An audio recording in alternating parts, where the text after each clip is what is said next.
नमस्कार दोस्तों, मैं साहिल सर स्वागत करता हूं आप सभी का साहिल लॉ एकेडमी में। साथियों, जो हमारी आईपीसी और बीएनएस की सीरीज चल रही थी उसी को आगे बढ़ाते हुए आईपीसी की धारा 84 यानी 84 और बीएनएस की धारा 22 सेम बातें लिखी गई हैं। जो बीएनएस में है और 84 में जो बातें हैं सेम बातें हैं। विकृत चित्त व्यक्ति के कार्य यानी अनसाउंड माइंड, अगर किसी व्यक्ति के दिमाग में कोई दोष हो गया है, उस दोष के कारण व्यक्ति जो है वो कार्य को समझ नहीं रहा है, एक्ट को समझ नहीं रहा है और उससे किसी की हत्या भी हो जाती है। अगर व्यक्ति है, उस व्यक्ति के द्वारा किसी व्यक्ति की हत्या भी हो जाती है तो यह माना जाएगा कि उसे अपने पागलपन के कारण, पागल नहीं कहिएगा, चित्त विकृत व्यक्ति, अनसाउंड माइंड पर्सन। चित्त विकृत क्यों? क्योंकि ये पागल नहीं है। वैसे पागल तो कह सकते हैं कि क्या हो गया है, थोड़ा सा पागल हो गया है, लेकिन पागल नहीं बोलना है, अनसाउंड माइंड बोलना है। दिमाग में दोष हो गया है, किसी के दिमाग में दोष हो गया है, उसी दोष के कारण वो काम को समझ नहीं रहा है कि वो क्या कर रहा है क्या नहीं कर रहा है। जैसे निद्रा के दौरान कुछ लोगों को होते हैं जो नींद के दौरान चलते हैं, नींद के दौरान चलने के बाद वो कोई अपराध करके फिर वापस आके लेट जाते हैं। क्या वो पागल हैं? नहीं, पागल नहीं है। ऐसे ही कई सारे सीरियल भी बने हुए हैं कि एक महिला है, वो रात में उठती है और क्या करती है, जाती है किसी व्यक्ति की हत्या कर देती है, वापस आके फिर जाके सो जाती है। तो क्या कर रही है वो पागल तो नहीं है, लेकिन वो अनसाउंड माइंड है। कुछ समय के लिए उसका दिमाग में दोष हो गया है। दूसरा, मिर्गी। जो मिर्गी है, जब मिर्गी आती है तो व्यक्ति का दिमाग जो है वो काम नहीं करता, व्यक्ति का दिमाग जो है काम नहीं करता। इस दौरान, मिर्गी के दौरान, कोई भी व्यक्ति किसी व्यक्ति की हत्या तक कर देते हैं तो ये माना जाएगा कि उस व्यक्ति ने कोई अपराध नहीं किया, उसको छोड़ दिया जाएगा। मान लीजिए एक पत्नी है और इनके पति, पत्नी सब्जी काट रही थी, सब्जी काटने के दौरान पत्नी को अचानक मिर्गी का दौरा आ गया, मिर्गी का दौरा आ गया पत्नी जी को। तो जैसे मिर्गी का दौरा आया, पति जी भी आए, पति जी आए, देखने लगे कि मिर्गी का दौरा आ गया, तो उतने में उनका हाथ कट गया, उतने में उनका हाथ कट गया। तो ये मिर्गी के दौरान अपराध कर दी। वैसे इनका अपराध करने का कोई इंटेंशन नहीं है। जैसे हम बताए हैं 82 और 83 में जो बालक है, ये उसकी एज जो है 7 साल से कम है या 7 साल तक का है, और 83 में जो है, जो बालक की एज है वो 7 साल से 12 साल तक की है। अगर ये कोई अपराध कर देते हैं तो इनको छोड़ दिया जाएगा। ऐसे ही 84 में भी अगर कोई ऑफेंस कर देते हैं तो छोड़ दिया जाएगा। तीसरा है प्रसव के दौरान यानी डिलीवरी के दौरान। महिलाओं को डिलीवरी के दौरान ज्यादा पीड़ा होती है। उस पीड़ा के दौरान अगर वो किसी की हत्या भी कर देती है, नर्स को मार देती है, डॉक्टर को मार देती है, वार्ड बॉय को मार देती है, तो ये माना जाएगा कि उसने कोई अपराध नहीं किया है। ये अकाट तर्क होगा, ये अकाट तर्क होगा। चौथा है चिकित्सकीय चित्त विकृतता। चिकित्सकीय चित्त विकृतता क्या होती है, अनसाउंड माइंड क्या होता है? मान लीजिए कोई व्यक्ति है, जैसे आपने एक मूवी देखी होगी गजनी, उसमें आमिर खान को कुछ समय के लिए शॉर्ट टाइम मेमोरी लॉस हो जाता है, वो भूल जाते हैं कि मैं कौन हूं। उस दौरान अगर कोई व्यक्ति कर देता है एक्ट, कोई अपराध कर देता है, तो ये माना जाएगा कि उसने ऐसा अपराध अपने अनसाउंड माइंड होने के कारण किया है। उसका कोई इंटेंशन नहीं है, इसमें उसका कोई इंटेंशन ही नहीं है।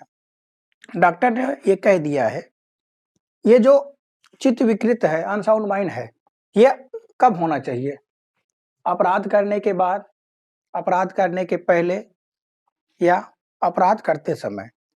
चित्त विकृत जो है, अनसाउंड माइंड पर्सन जो व्यक्ति है, वो जब ऑफेंस कर रहा है, जब अपराध कर रहा है, मान लीजिए वो किसी व्यक्ति की हत्या कर रहा है, उस दौरान जो है वो अनसाउंड माइंड होना चाहिए।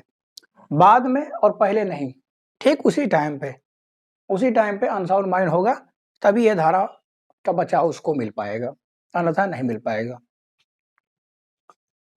आईपीसी की धारा 98 ये बताती है, जैसे कोई बच्चा और कोई पागल या अनसाउंड माइंड किसी को मारने के लिए आ रहे हैं, किसी को मारने के लिए आ रहे हैं, तो क्या करेगा व्यक्ति? मार खा लेगा? नहीं, वो मार नहीं खाएगा। और 98 में वो क्या करेगा?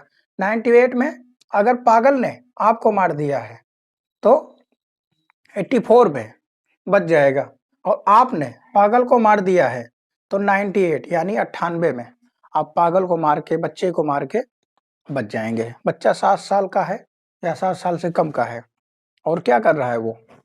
वो आपको मारने आ रहा है। आप भी अपनी रक्षा में, सेल्फ डिफेंस में उसको मार के अपनी रक्षा कर सकते हैं। एविडेंस के सेक्शन 118 के एक्सप्लेनेशन में बताया गया है कि अगर कोई व्यक्ति एक गवाह होगा, गवाह क्यों होगा?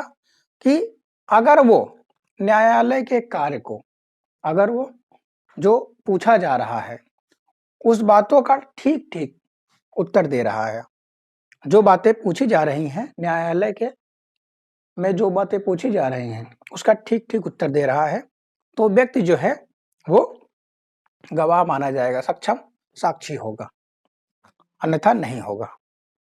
एक केस आता है मैग्नाटम का केस। मैग्नाटम ये लीडिंग केस है, इसको याद रखिएगा। मैग्नाटम का जो केस है, वो मैग्नाटम केस में ये बताया गया कि व्यक्ति अगर अनसाउंड माइंड पर्सन है, अनसाउंड माइंड पर्सन है, इसमें होता यह है, मैग्नाटम एक अनसाउंड माइंड पर्सन है, वो इंग्लैंड के, जो इंग्लैंड है, इंग्लैंड के प्रधानमंत्री को मारना चाहता है, वहां के प्रधानमंत्री को मारना चाहता है, और प्रधानमंत्री को ना मार के उनके सचिव को मार देता है, उनके सचिव को मार देता है, और वो ये समझता है कि हमने प्रधानमंत्री को मार दिया, हमने इंग्लैंड के प्रधानमंत्री को मार दिया। जब सचिव को मारा है तो उसका ट्रायल किया जाता है। जो उसके वकील थे वो काकबर्न थे। काकबर्न ने मैग्नाटम को बचा लिया, जब मैग्नाटम को बचा लिया गया तो पूरे देश में हल्ला हो गया कि ये क्या हो गया, क्योंकि सचिव को मारा था और वो बच गया। पूरे देश में हल्ला हुआ, मामला चला गया हाउस ऑफ लॉर्ड, जो कि इंग्लैंड का सबसे बड़ा कोर्ट है। उसमें 15 जजों की जो पीठ बनी, 14-1 से डिसीजन आया।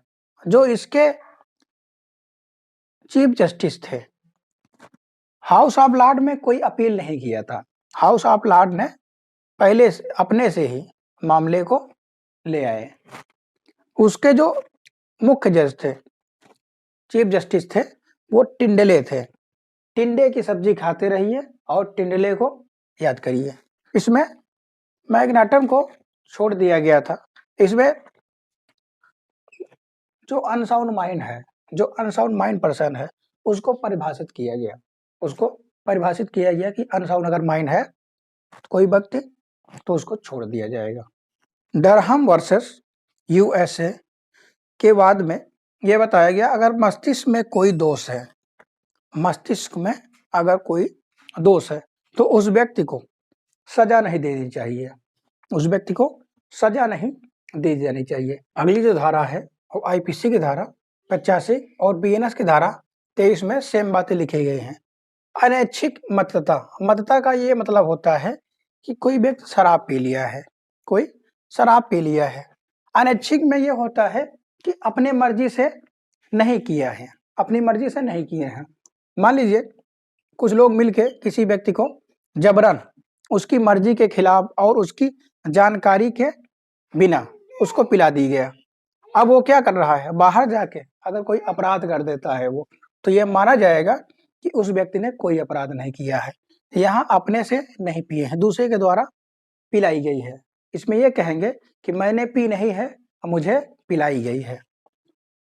अगर कोई अपराध कर देते हैं तो ये माना जाएगा कि इन्होंने कोई अपराध नहीं किया है।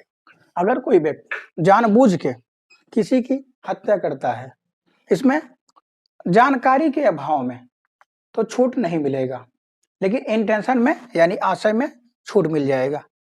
आईपीसी की धारा 86 और बीएनएस की धारा 24 में सेम बातें बताई गई है। स्वैच्छिक मतता, स्वैच्छिक मतता ये होता है जैसे कुछ व्यक्ति मिल गए हैं, कुछ व्यक्ति आपस में मिलके एक टेबल पर बैठ गए हैं और वहीं पे क्या चल रहा है, बोतल पे बोतल चल रहा है। तो ये सब माना जाएगा कि ये सब क्या लिए हैं, अपने से 2 बूंद ले लिए हैं। 2 बूंद ले चाहे पूरी की पूरी बोतल ले ले। इसमें अगर कोई व्यक्ति अपने से, ये पूर्ण बचाव मिलेगा। 85 में पूरा का पूरा बचाव मिल जाएगा। 86 में अगर अपने से कुछ पिए हुए हैं, कुछ नशीला पदार्थ अपने से पी लिए हैं, तो ये माना जाएगा कि पूरा बचाव नहीं मिलेगा इनको, और ये माना जाएगा कि इन्होंने अपनी मर्जी से लिया है तो कुछ इसमें सजा मिलेगी। ऐसे एक केस आता है वासुदेव बनाम पेप्सुराज। पेप्सुराज जो वर्तमान समय में पंजाब है, जो पंजाब है उसी को पहले पेप्सू बोला जाता था। पंजाब राज्य को ही पहले पेप्सू बोला जाता था। इसमें एक व्यक्ति है वासुदेव। वासुदेव एक बारात में गए हैं, वासुदेव एक बारात में गए हैं। बारात में गए, पहले होता था, अब तो बफर सिस्टम चल गया है, पहले बैठा के खिलाया जाता था। जब बैठा के कुर्सी टेबल पे बैठा के खिलाया जा रहा है, ऐसे टेबल लगी होती थी और कुर्सी लगी होती थी, और यहीं पे बैठा के खिलाया जाता था। जो वासुदेव बैठे थे वो इसी पे बैठे हुए थे, टेबल पे बैठे हुए थे। इनके बगल में एक लड़का आके बैठ गया, इनके बगल में एक लड़का आके बैठ गया। वासुदेव सेना में थे, ये सिपाही थे। इनके पास एक लाइसेंसी बंदूक भी था। इन्होंने लड़के से कहा कि किनारे बैठ जाओ, दूसरी जगह बैठ जाओ। लड़का नहीं माना, लड़का नहीं माना, और इन्होंने अपनी लाइसेंसी बंदूक से लड़के को मार दिया। जब लड़के को मार दिया तो लड़का मर गया। इन्होंने सहारा लिया कि हमने क्या लिया था, 2 बूंद लिया था, यानी शराब पिया हुआ था। शराब पीने के कारण हमको समझ में नहीं आया, हमको समझ में नहीं आया। तो कोर्ट ने कहा कि आपको ज्ञान तो था कि अगर हम बंदूक से मारेंगे किसी व्यक्ति को तो वो मर जाएगा। नॉलेज में बचाव नहीं मिलेगा, इंटेंशन में बचाव मिल जाएगा।